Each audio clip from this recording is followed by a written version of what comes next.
राघवपुर नामक गांव में छोटी सी झोपड़ी में दो दोस्त रहते थे। वह दोनों दोस्त बहुत ही गरीब थे। एक दोस्त का नाम था काला और दूसरे दोस्त का नाम था चनी। चनी और काला इतने गरीब थे कि उनको कई दिन तो अपने रात का अदरवाइज दिन का भोजन भी प्राप्त नहीं होता था।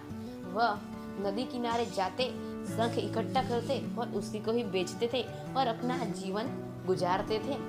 वह दोनों एक दिन नदी किनारे जाते हैं और वहां जाके वह शंख इकट्ठा करने लगते हैं। दोनों दोस्त एक दूसरे के बहुत पक्के वाले दोस्त थे। वह एक दूसरे की हमेशा सहायता करते थे। चनी और काला दोनों शंख इकट्ठा करने लग गए। पानी बहुत गहरा था और बहुत कीचड़ वाला भी था।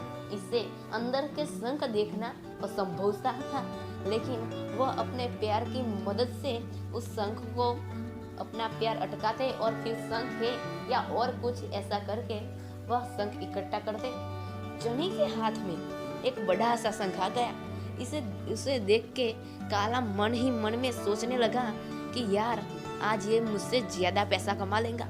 मुझे कुछ भी आज हासिल होने वाला नहीं है। मुझे होगा तो भी ये छोटे छोटे शंख से मैं क्या ही कर लूंगा। और लेकिन चनी को जो बड़ा शंख मिला है उसे बेच के उसे ज्यादा पैसे मिल जाएंगे। तो काला यह सोचता है कि अब मैं भी बड़ा सा शंख हासिल करूंगा। छोटे से शंख को पकड़ूंगा ही नहीं, हाथ ही नहीं लगाऊंगा। और वो लग जाता है बड़े बड़े शंख को ढूंढने में। सुबह से शाम हो जाती है, लेकिन उसके हाथ में एक भी बड़ा शंख नहीं आता, बल्कि उसके हाथ में जो छोटे छोटे शंख आते हैं उसे भी वो फेंक देता है, क्योंकि वो उसका दृढ़ निश्चय था कि वो सिर्फ बड़ा ही शंख पकड़ेगा। लेकिन उसके हाथ में कोई भी बड़ा शंख नहीं आता, बल्कि उसके पास जो छोटे थे उसको भी उसने फेंक दिया। अब रात हो गई। रात को घर जाने के अलावा उसके पास कोई और रास्ता ही नहीं था। चनी और काला एक साथ ही घर गए। चनी के पास जो एक बड़ा सा शंख था उसको उसने एक दुकान पे बेचा, तो उस बड़े वाले शंख से उसे 1000 रुपए मिले।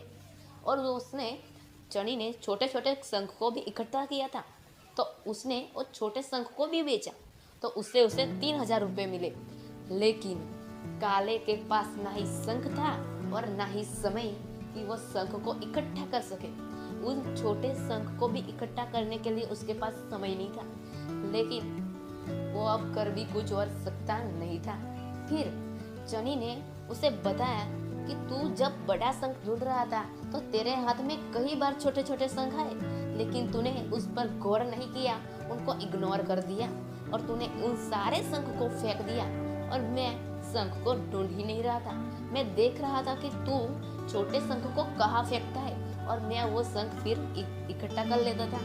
और ऐसा सुनते ही काला बहुत ही निराश हो गया और हताश हो गया और नीम की पेड़ की छाव में बैठ गया। अब रात थी तो छाव तो होगी ही नहीं, लेकिन वह पेड़ के नीचे बैठ गया और रोने लगा कि यार भगवान मेरे साथ ही ऐसा क्यों करता है, मुझे जो मिला है वो भी मुझसे छीन लिया। तो फिर चनी ने समझाते हुए कहा कि दोस्त, जीवन में अगर हमें कुछ भी मिलता है तो उससे हमें संतुष्ट रहना चाहिए और ज्यादा की अपेक्षा नहीं करनी चाहिए। हाँ, ज्यादा की अपेक्षा करनी चाहिए, लेकिन जो मिला है उसे फेंक देना नहीं चाहिए, या फिर वो विफल हो या फिर वो किसी काम का नहीं है ऐसा करके उसे मत फेंकिए। वो कोई ना कोई दिन काम आएगा ही। और तुझे मैं बता दूं, मुझे बड़े शंख के सिर्फ 1000 रुपए मिले और छोटे शंख के 3000। मतलब जीवन में हमेशा बड़ी चीजें मायने नहीं रखती, छोटी छोटी चीजों से भी हम कुछ ज्यादा ही कर जाते हैं। तो इस कहानी का भावार्थ यही है कि हमें हमारे जीवन में जो मिलता है उससे संतुष्ट रहना चाहिए और ज्यादा पाने की कोशिश में जो है उसे भी हमें नहीं खोना चाहिए। जय हिंद, जय भारत। 4